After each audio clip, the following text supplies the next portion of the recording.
যে এই জায়গাটাতে তোমরা যদি একটু লক্ষ্য করো, যে দেখো এখানে দুইটা ওয়াইন্ডিং তোমরা দেখতে পাচ্ছ, একটা হচ্ছে ভেতরে, এরপর একটা ইনসুলেশন, তারপরে ওপরের একটা ওয়াইন্ডিং, এবং এখানে দেখো লেখা আছে primary coil, secondary coil. Core কিন্তু একটাই, একটা কোরের মধ্যেই ভেতরে আমাদের কি আছে, এখানে দেখো প্রাইমারি কয়েল, বাইরে কি আছে, সেকেন্ডারি কয়েল। ওকে, তাহলে এই একইভাবে এইখানেও আছে, এইখানেও আছে, তিনটা জায়গাতে আছে। তাহলে দেখো তো একটা গুরুত্বপূর্ণ প্রশ্ন আমাদের পরীক্ষায় আসে যে ট্রান্সফরমারের গঠন বর্ণনা করো, বা ট্রান্সফরমারে ব্যবহৃত যন্ত্রপাতিগুলোর নাম লিখো। এটা আমরা অনেকেই মুখস্থ করি, যে 10টা বইয়ে দেওয়া আছে, 10টা মুখস্থ করে ফেলছি, পরীক্ষার হলে গিয়ে 2টা মনে আছে, 3টা মনে আছে, এটা হয়। কিন্তু এখন যদি আমরা যেভাবে শিখতেছি এইভাবে যদি শিখি, এটা পরীক্ষার হলে আসলে ভোলার মতো কোনো জিনিস না। আমরা প্রথমেই এখানে কি দেখে নিছি, যে আমাদের কি থাকে, দেখো তো এখান থেকে 3টা জিনিসের নাম পেয়ে গেছি আমরা, একটা হচ্ছে প্রাইমারি কয়েল, একটা হচ্ছে সেকেন্ডারি কয়েল, একটা হচ্ছে কোর। 3টা জিনিস কিন্তু অলরেডি পেয়ে গেছি। এছাড়াও এখন এইখানে কি কি আছে দেখো, এইখানে এই যে উপরে একটা বড় জিনিস দেখতে পাচ্ছ না, বাক্সের মতো দেখা যাচ্ছে, এইটা কি বলো তো, এইটা হচ্ছে আমার কনজারভেটর। এটাকে কি বলা হয়, কনজারভেটর। যদিও বা আরেকটা ভাষায় এটাকে কি বলা হতে পারে, রিজার্ভারও বলা হতে পারে, বাট মূলত আমরা যেভাবে পড়ে অভ্যস্ত সেই হিসাবে এটাকে বলা হয় কনজারভেটর। তাহলে এই কনজারভেটরের কাজ কি একটু আলোচনা করি। দেখো আমাদের ভেতরে এই কয়েলগুলো আছে না, এইটা যদি পাওয়ার ট্রান্সফরমার হয় তাহলে এইখানে অনেক হিট প্রডিউস হবে, হবে কি না বলো, অনেক হিট প্রডিউস হবে। এখন আমরা যখন আমাদের লোডগুলো যত বেশি হবে তত বেশি হিট প্রডিউস হবে। অ্যান্ড এই হিটগুলোকে তুমি কিভাবে রিডিউস করবা, কেউ কি জানো কীভাবে রিডিউস করবা, একটু আমাকে জানাও তো দেখি, আমার একটা মোবাইল দিন, যে এই হিটটাকে তুমি কিভাবে রিডিউস করতে পারো। এই ট্রান্সফরমারের যে হিটটা প্রডিউস হচ্ছে, যদি আমরা এটাকে রিডিউস করতে না পারি তাহলে তো ট্রান্সফরমারের দুর্ঘটনা ঘটবে, এটা ব্লাস্ট হয়ে যেতে পারে, পারে কি না বলো। দেখেন যখনই এটা গরম হচ্ছে, এইখানে 2টা জিনিস আমার প্রয়োজন। একটা হচ্ছে কোনোভাবেই, দেখেন এটা কিন্তু একটা হাই ভোল্টেজ ট্রান্সফরমার, তাই না? আপনারা হয়তো বা মনে করতে পারেন যে এইখানে যদি একটা তার দিই, এখানে যদি আমি অনেক হাই ভোল্টেজ দিই, যে মনে করতে পারেন যে এইখানে যদি আমি হাত দিই, ধরেন আপনার এইটা আপনার হাত, ঠিক আছে, এইটা আপনার হাত মনে করেন, আপনি এইখানে হাত দিলে মনে করেন যে আপনার এখানে কারেন্টের শক লাগবে না, কিন্তু যদি এটা হাই ভোল্টেজ হয় এখানে একটা স্পার্কের তৈরি হবে, আর এই স্পার্কের মাধ্যমে আপনাকে ইলেকট্রিক শক অনুভূত করাবে এবং আপনি মারাও যেতে পারেন যদি হাই ভোল্টেজ হয়। কেন? কারণ এর ভেতরে আছে কি ভাইয়া, এই ভেতরে ছিল বাতাস। আপনার কাছে নর্মালি মনে হয় যে বাতাস তার মানে খোলা, ওপেন, আমাকে শক করবে না, কিন্তু বাতাসেরও তো একটা ইনসুলেশন রেজিস্ট্যান্স আছে। এর বেশি যদি আপনি অ্যাপ্লাই করে ফেলেন তাহলে তো বাতাসের ইনসুলেশন ব্রেকডাউন হবে, বাতাসের মধ্যে দিয়েও কারেন্ট প্রবাহিত হবে। তার মানে বাতাসের ইনসুলেশনের ক্ষমতা কিন্তু খুব একটা ভালো না। হাই ভোল্টেজ হলেই সেখানে ইনসুলেশন কী হওয়ার সম্ভাবনা আছে, ব্রেকডাউন হওয়ার সম্ভাবনা আছে ক্যাপাসিট্যান্স ফর্ম করার মাধ্যমে। তাহলে নর্মালি মনে হইতে পারে যে ট্রান্সফরমার ডিজাইন করলাম, এখানে বাতাস রেখে দিলাম, এটা কখনোই উপযুক্ত না, কেননা এখানে ইনসুলেশন ব্রেকডাউন করবে। যার কারণে এখানে 2টা জিনিস প্রয়োজন, একটা হচ্ছে ইনসুলেশন, যেন কোনোভাবেই এই 2টা কয়েলের মাঝে ইনসুলেশন ব্রেকডাউন না ঘটে, এর জন্য আমার ইনসুলেশন প্রয়োজন। সেজন্য সর্বোত্তম ইনসুলেশন হচ্ছে এখানে তেল। তেল হিসেবে ট্রান্সফরমারে যেটা ব্যবহার করা হয় সেটা হচ্ছে পাইরানল, সেইটার নাম কি বললাম, পাইরানল, ঠিক আছে? তাহলে পাইরানল ব্যবহার করা হয়। এখন এই তেলের 2টা বৈশিষ্ট্য আছে, কেমন হয় যদি একটা তেলের মাধ্যমে 2টা কাজ করে ফেলতে পারি। এইটাই ইঞ্জিনিয়াররা ভাবছে যে আমরা এমন একটা তেল এখানে দিছি যে তেলের 2টা কাজ, একটা হচ্ছে এর ইনসুলেশন ঠিক রাখা যেন কোনোভাবেই শর্ট না হয়, আরেকটা হচ্ছে এই কয়েলটাকে ঠান্ডা করা। এখন এই তেলটা এই কয়েলটাকে কিভাবে ঠান্ডা করে, দেখেন আমার এইখানে এই পুরো ট্যাঙ্কে আমরা তেল ভরে রেখে দিই, পুরো ট্যাঙ্কে আমাদের তেল আছে, কিছু জায়গা আমরা ফাঁকা রাখি। কেন ফাঁকা রাখি দেখাবো। সেটা হচ্ছে যখন এই ট্রান্সফরমারটা হিট হবে সেই হিটটা আমাদের তেলে ট্রান্সফার হবে। আর যেহেতু হিটটা তেলে ট্রান্সফার হচ্ছে, তাহলে আমরা ফিজিক্সের সূত্র অনুসারে এতটুকু তো অলরেডি জানি যে যখনই আমরা এই তেলে হিট দিব তখনই এর অণুগুলো কি ছোটাছুটি শুরু করবে না, এদের মধ্যে দূরত্ব বাড়তে থাকবে, তার মানে এই তেলের আয়তন বৃদ্ধি পাবে। তাহলে এই তেলের আয়তন বৃদ্ধি পাওয়ার মাধ্যমে এই তেলটা উপরে উঠে যাবে। এইখানে একটা দেখেন পাইপ দেখতে পাচ্ছেন, আমি একটু জুম করে দেখাই আপনাদেরকে, যে এই জায়গাটাতে দেখেন যে এইখানে এই ট্যাঙ্কের সাথে একটা পাইপের কানেকশান দেওয়া আছে, দেখেন এই জায়গাতে একটা পাইপের কানেকশান দেওয়া আছে, ঠিক আছে? এখন যখনই এই তেলটা গরম হয়ে যাবে এবং এই তেলটা গরম হয়ে আয়তন বৃদ্ধি পাবে, তখনই প্রথম অবস্থায় কনজারভেটরে যায় বিষয়টা এরকম না। প্রথমে তো কিছু জায়গা ফাঁকা থাকে, সেখানে বৃদ্ধি পাবে। অল্প লোড হলে আবার নিজে নিজেই এই যে কুলিং চেম্বার আছে না, এইটা হচ্ছে আমাদের কুলিং চেম্বার, এর মাধ্যমে আগে ঠান্ডা হওয়ার চেষ্টা করবে। যদি কুলিং চেম্বারের মাধ্যমে ঠান্ডা হয় তো ভালো, যদি না হয় এরপরে এই উপর দিয়ে এইখানে গিয়ে জমা হবে। ঠিক আছে, এখন দেখেন তাহলে এইটা বোঝার আগে আমাদের কুলিং চেম্বারটা একটু আলোচনা করে নিই, এরপরে এটা বুঝবো। এখন দেখেন এই কুলিং চেম্বারটা আসলে কিভাবে কাজ করে। এই কুলিং চেম্বারটা আসলে কি, দেখেন এখানে স্প্লিট করা, এইখানে দেখেন যে এই কুলিং চেম্বারগুলো, এই যে দেখেন এখানে স্প্লিট করা অনেকগুলো পাত দেওয়া আছে। এখানে যেটা করা হয় যে ভেতরে যে তেল, এইটা হচ্ছে আমাদের ইনপুট লাইন। এই দিক দিয়ে এই যে যতগুলো স্প্লিট লাইন আছে না, প্রত্যেকটা এক একটা পাইপ চিন্তা করেন, পাতলা পাতলা পাইপ, এর মধ্যে দিয়ে তেলটা আবার এইখানে ইনপুট হয়। আমরা কি জানি যে একটা পাত্র যদি আমাদের থাকে, মনে করেন পাত্রে আমাদের পানি আছে, পানি তো একটা তরল পদার্থ, এইখানে আপনি যদি হিট দেন, এইখানে মনে করেন আপনি হিট দিলেন, ঠিক আছে, এটা আপনার মোমবাতি, কি হবে, এই নিচের গরম পানিগুলো উপরে চলে যাবে, উপরের ঠান্ডা পানিগুলো নিচে চলে আসবে। এইখানেও একই কাজ হয় যে হিট হওয়ার ফলে গরম তেলগুলো উপরে উঠে যায়, আর যখনই গরম তেলগুলো উপরে উঠে যায়, এই যে আমাদের যে কুলিং টিউবগুলো রয়েছে, এগুলোকে কুলিং টিউব বলা হয়, এই কুলিং টিউবগুলোর মধ্যে দিয়ে আমাদের এই যে পাতগুলো ভাগ করা আছে, এর মধ্যে দিয়ে ভাগ হয়ে যায় তেলগুলো। এবং এগুলোকে এমনভাবে ডিজাইন করা, এখানে আপনারা সম্পূর্ণ বুঝতে পারছেন কিনা জানি না, এগুলোকে আসলে এমনভাবে ডিজাইন করা, দেখেন যে এইভাবে স্প্লিট করা আছে। আমরা চাইলে আরেকটু ভালোভাবে এটা দেখে আসতে পারি, আমরা দেখতে চাচ্ছি, দেখেন এইটাতে আরেকটু ভালোভাবে দেখতে পাবেন আপনি। এই যে দেখেন কুলিং টিউবগুলো এইভাবে ভাগ করা থাকে। তাহলে এখানে কি কাজটা হয় যে আমার চেম্বার থেকে এর মধ্যে দিয়ে আমাদের তেলগুলো প্রবেশ করছে, এই তেলগুলো প্রবেশ করার মাধ্যমে এই প্রত্যেকটা পাইপের মধ্যে ভাগ হয়ে যাচ্ছে, এবং প্রত্যেকটা পাইপের মধ্যে দেখবেন ফাঁকা জায়গা আছে।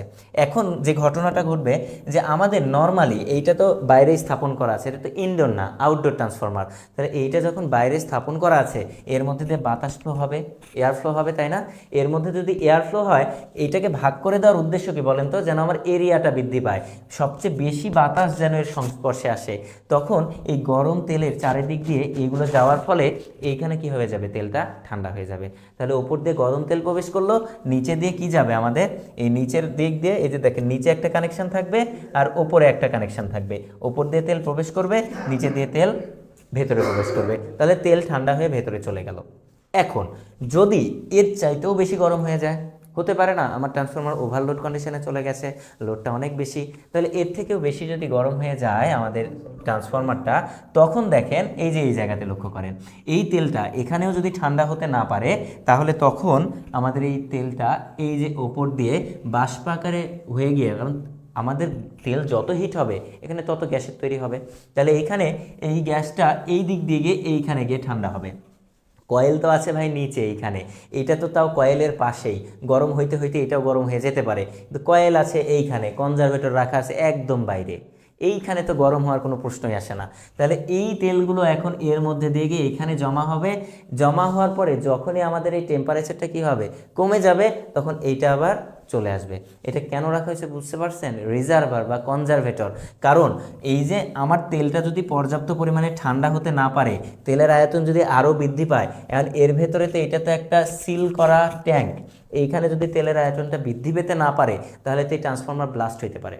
মাঝে মাঝে দেখবেন যে ট্রান্সফরমার ব্লাস্ট হয়, কেন, এই কুলিং চেম্বার কনজারভেটর ঠিকঠাক মতো যদি কাজ না করে, আর এর প্রোটেকটিভ ডিভাইস যদি লাগানো না থাকে।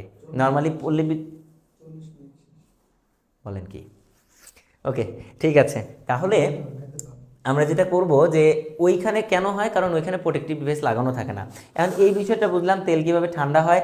এখন আমরা দেখব যে এই জায়গাতে আরও দুইটা জিনিস লাগানো থাকে, সেটা হচ্ছে দেখেন আমাদের এইখানে আছে কিনা জানি না, এই জায়গাতে নেই, আমরা ওইটাতে চলে যাচ্ছি, ওইখানে আমরা বিষয়টা একটু ভালোভাবে বুঝতে পারবো আশা করা যায়।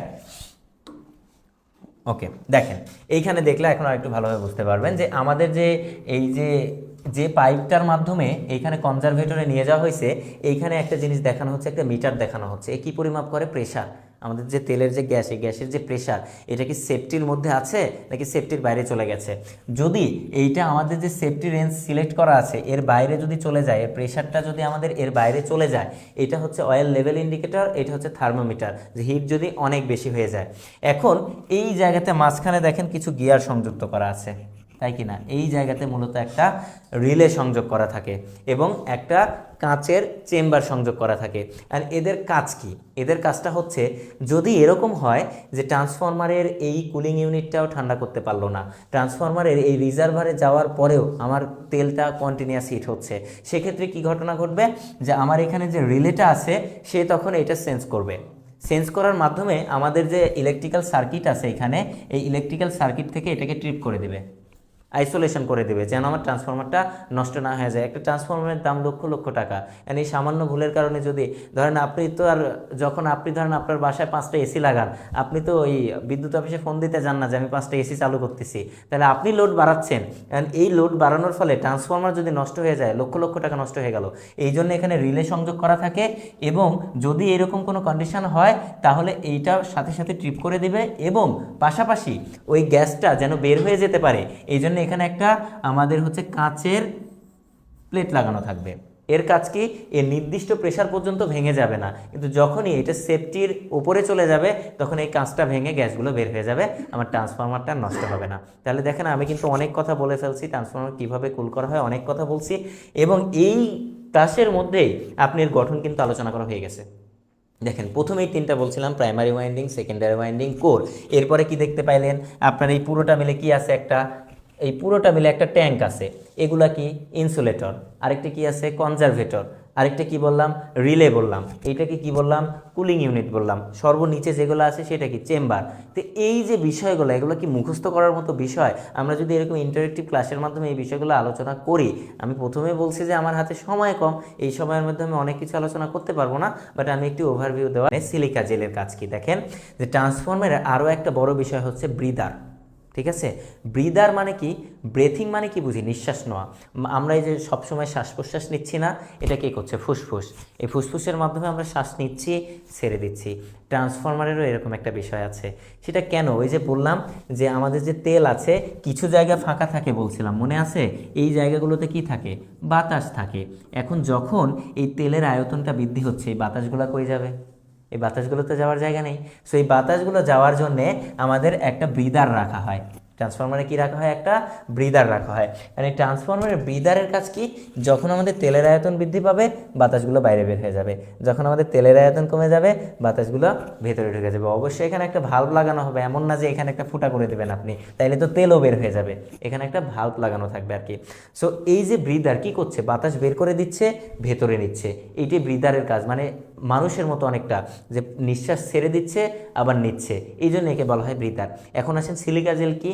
এখন এই যে কন্টিনিউয়াস ভেতরের বাতাস বাইরে যাচ্ছে আবার বাইরের বাতাস ভেতরে আসছে, এইটা যদি কন্টিনিউয়াস চলতে থাকে, যে ভেতরের বাতাস বাইরে যাচ্ছে বাইরের বাতাস ভেতরে আসছে, একটা সমস্যা হবে কি, এগুলো তো মেটালের তৈরি, তাই না? নর্মালি লোহার তৈরি হয়ে থাকে বাইরের এগুলা, ডিজাইন সব। এখন ভেতরের এই জায়গাতে যদি বাইরে থেকে বাতাস ফ্লো হয়, বাইরে থেকে আমি কি বললাম যে এই জায়গাতে বাতাস যাচ্ছে বাইরে থেকে, এই বাইরের বাতাসের সাথে কি আছে বলেন তো, জলীয় বাষ্প আছে, তাই কি না? বাইরের বাতাসে জলীয় বাষ্প আছে। যখন বাইরের জলীয় বাষ্প সহ বাতাস ভেতরে প্রবেশ করবে, তখন এই ভেতরের আর এই যে মেটালগুলো আছে এর কোনো অস্তিত্ব থাকবে, সব মরিচা ধরে যাবে। নর্মালি একটা মনে করেন আপনার কাছে কোনো লোহার হাতিয়ার রয়েছে, সেটা একটা কাঁচি বা কোনো কিছু রয়েছে, এটা যদি আপনি বাইরে রাখেন সেটা কি হয়ে যায়, কিছুদিন পরে মরিচা ধরে যায় যদি ভালোভাবে সংরক্ষণ না করেন। তো এই কেন হয়, জলীয় বাষ্পের সাথে বিক্রিয়া করার কারণে। তাই জলীয় বাষ্প যেন প্রবেশ না করে এই কাজটা আমাকে করতে হবে। সেটার জন্যই এই যে মুখটা রয়েছে যেখান দিয়ে বাতাস প্রবেশ করছে বের হচ্ছে, এইখানে সিলিকা জেল ব্যবহার করা হয়। সিলিকা জেল আপনারা সবাই চিনেন আমি জানি, অনেক সময় বাজার থেকে ওষুধ কিনেছেন, এক ধরনের এই যে কৌটা পাওয়া যায়, ভিটামিন ওষুধ কৌটা পাওয়া যায়, যার মধ্যে অনেকগুলো বড়ি থাকে, ঠিক আছে? এর ভেতরে অনেকগুলো বড়ি থাকে, এর ভেতরে দেখবেন ছোট্ট একটা প্যাকেট দেওয়া থাকে, ইউরিয়া সারের মতো দেখতে কিছু বুড়ি বুড়ি জিনিস আছে। কিসের মতো, ইউরিয়া সারের মতো দেখতে, ছোট্ট একটা কাগজের প্যাকেটে। কখনো ভাবছেন যে এইটার কাজ কি? ছোটবেলায় মনে হইতে পারে যে এটা খেয়ে ফেলি, তাই কি না? তো এটা খাওয়া যাবে না, ওইটাই হচ্ছে সিলিকা জেল। কিন্তু ওইটাই যে সিলিকা জেল, ওর কাজ কি মনে হইতে পারে, এটা তো প্যাকেট করা আছে, কেমনে কি করে? ওই সিলিকা জেলের কাজ হচ্ছে বাতাসের যে জলীয় বাষ্পগুলো আছে সেগুলোকে শোষণ করা। অর্থাৎ বাইরে থেকে যে জলীয় বাষ্পটা ভেতরে প্রবেশ করবে, প্রবেশ করলেও সমস্যা নেই, এইখানে সিলিকা জেল রাখা আছে যে কি করবে, বাতাস থেকে জলীয় বাষ্পগুলোকে শোষণ করে আমাদের ট্রান্সফরমারটাকে রক্ষা করবে। আশা করি আপনার উত্তর পেয়েছেন যে সিলিকা জেল কেন ব্যবহার করা হয়। আজকের পর থেকে আর ভোলার কথা না। তাহলে